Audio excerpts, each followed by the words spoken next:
다 같이 사도신경 신앙 고백 드리심으로 새벽 예배를 하나님께 올려드리겠습니다. 전능하사 천지를 만드신 하나님 아버지를 내가 믿사오며 그 외아들 우리 주 예수 그리스도를 믿사오니 이는 성령으로 잉태하사 동정녀 마리아에게 나시고 본디오 빌라도에게 고난을 받으사 십자가에 못 박혀 죽으시고 장사한 지 사흘 만에 죽은 자 가운데서 다시 살아나시며 하늘에 오르사 전능하신 하나님 우편에 앉아 계시다가 저리로서 산자와 죽은 자를 심판하러 오시리라. 성령을 믿사오며 거룩한 공회와 성도가 서로 교통하는 것과 죄를 사하여 주시는 것과 몸이 다시 사는 것과 영원히 사는 것을 믿사옵나이다. 아멘. 찬송하시겠습니다.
오늘 우리에게 주시는 하나님의 말씀은 열왕기하 22장 8절부터 13절까지의 말씀입니다. 제가 읽어드리겠습니다. 대제사장 hil기야가 서기관 사반에게 이르되 내가 여호와의 성전에서 율법 책을 발견하였노라 하고 hil기야가 그 책을 사반에게 주니 사반이 읽으니라. 서기관 사반이 왕에게 돌아가서 보고하여 이르되 왕의 신복들이 성전에서 찾아낸 돈을 쏟아 여호와의 성전을 맡은 감독자의 손에 맡겼나이다 하고 또 서기관 사반이 왕에게 말하여 이르되 제사장 hil기야가 내게 책을 주더이다 하고 사반이 왕의 앞에서 읽음에 왕이 율법책의 말을 듣자 곧 그의 옷을 찢으니라. 왕이 제사장 hil기야와 사반의 아들 아히감과 미가야의 아들 악볼과 서기관 사반과 왕의 시종 아시야에게 명령하여 이르되 너희는 가서 나와 백성과 온 유다를 위하여 이 발견한 책의 말씀에 대하여 여호와께 물으라. 우리 조상들이 이 책의 말씀을 듣지 아니하며 이 책에 우리를 위하여 기록된 모든 것을 행하지 아니하였으므로 여호와께서 우리에게 내리신 진노가 크도다. 아멘. 남유다와 북이스라엘의 열왕기의 역사들이 진행됩니다. 여러분이 아시는 것처럼 북이스라엘 왕조는 19명의 왕들이 있었습니다. 또 남유다도 20명의 왕들이 있었습니다. 모든 사람들이 왕이 없었으므로 그 소위에 옳은 대로 행하던 시대에 그들이 하나님 외에 왕을 우리에게 달라. 그래서 하나님께서는 그들의 소원을 들어주시고 그리고 백성들 가운데 왕을 세워주셨습니다. 그들의 소원대로 그들의 왕이 통치를 잘하고 그들의 나라가 하나님의 나라와 같이 평안하고 복되고 풍성한 나라가 되리라 그렇게 생각하고 그들은 왕을 세워달라 했을 것입니다. 그러나 북이스라엘 19개 왕조가 있었고 또 남유다에도 20명의 왕들이 통치를 했지만 그러나 남유다와 북이스라엘은 그렇게 행복하지 않았습니다. 여러분 그것은 당연한 일, 자명한 일입니다. 여러분 사람이 왕이 된 나라는 결코 행복할 수 없습니다. 하나님이 왕 되신 하나님의 나라만이 우리에게 은혜가 충만하고 감사와 창화함이 넘치는 것입니다. 하나님의 주권을 인정하고 하나님께서 우리를 통치하시고 섭리하시는 하나님의 나라를 인정할 때 그 나라가 평안과 은혜와 감사와 기쁨이 넘치는 나라가 되는 것입니다. 사람들은 그것을 알지 못했습니다. 좋은 정책이 있고 또 지혜롭고 똑똑한 왕이 일어나서 우리를 행복하게 해줄 수 있을 것이다. 그들은 그렇게 생각하고 꿈을 꾸었던 것입니다. 그러나 여러분 그렇지 않습니다. 우리도 살면서 참 많은 생각들을 합니다. 인간적인 방법들 많이 생각합니다. 휴머니즘 많이 생각합니다. 우리가 우리 최선을 다해서 우리가 살아가기에 가장 좋은 환경과 나라와 가정을 만들 수 있다고 그렇게 생각합니다. 그래서 우리는 우리를 나름대로 많은 노력을 해보지만 그러나 번번이 실패합니다. 여러분 그럴 수밖에 없지요. 하나님께서 왕 되시고 하나님의 주권을 인정하지 않는 곳은 하나님께서 평안을 주시지 않습니다. 평안은 하나님께만 있기 때문에 그렇습니다. 오늘 성경을 보면 멸망해 가는 나라 그리고 벌받은 나라들 가운데 하나님께서 구원의 은혜를 베풀어 주십니다. 유다왕 요시야 시절에 하나님의 말씀이 하나님의 법전이 발견이 된 것입니다. 그래서 사반이 왕의 앞에서 그 법전을 읽습니다. 율법책의 말을 듣자 왕이 그의 옷을 찢으며 회개하는 역사가 오늘 성경에 있었다고 성경은 말씀하고 있습니다. 요시야 왕은 그렇게 말했습니다. 너희는 가서 나와 백성과 온 유다를 위하여 이 발견한 책의 말씀에 대하여 여호와께 물으라. 우리 조상들이 이 책의 말씀을 듣지 아니하며 이 책에 우리를 위하여 기록된 모든 것을 행하지 아니하였으므로 여호와께서 우리에게 내리신 진노가 크다. 그렇게 고백했다는 것입니다. 여러분 이 시대에 우리가 그런 시대를 살아갑니다. 하나님께서 주인된 하나님의 주권을 인정하는 그런 나라를 우리가 만들고 또 하나님께서 하나님의 주권을 인정하는 그런 가정을 우리가 만들어야 함에도 불구하고 우리는 우리 자신이 왕이 되고 우리 자신의 왕국을 만들려고 우리는 무던히 애를 씁니다. 거기에는 평안이 없습니다. 기쁨이 없고 감사함이 없습니다. 그럴 수밖에 없죠. 인생은 스스로의 왕국을 만들려고 애를 씁니다. 스스로 행복할 수 있다고 그렇게 자만합니다. 그러나 절대로 그럴 수 없습니다. 하나님만이 평안이시오. 하나님만이 우리에게 기쁨과 감사가 넘치는 평안한 하나님의 나라를 줄 수 있는 것입니다. 오늘 이 말씀을 우리가 함께 묵상하면서 생각해 봅니다. 우리의 가정이 어떻게 하면 감사와 창화함과 은혜가 넘치는 가정이 될 수 있을까? 기쁨이 넘치는 우리의 가정이 될 수 있을까? 우리의 내면이 어떻게 하면 세상이 알 수 없고 줄 수 없는 평안한 내면을 유지할 수 있을까? 여러분 그것은 간단한 일입니다.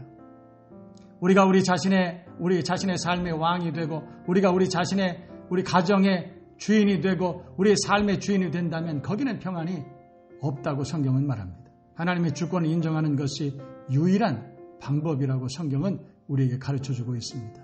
여러분 이 말씀을 듣고 새롭게 결단했으면 좋겠습니다.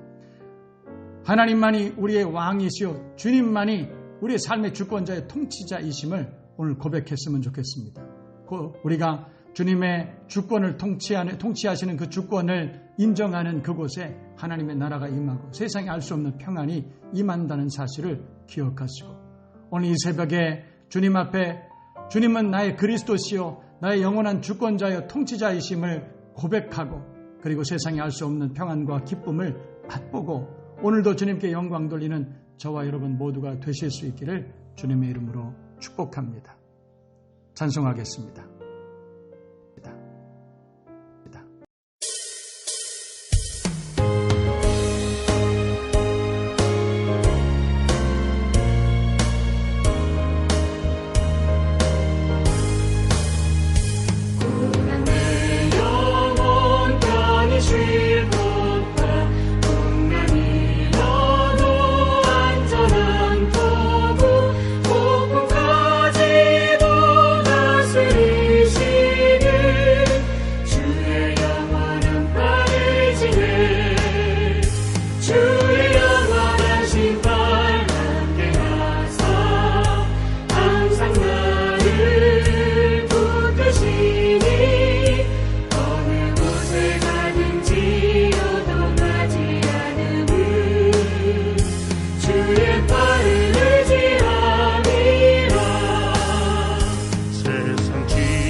이제 다 같이 말씀을 묵상하시면서 함께 기도하는 시간을 가집니다.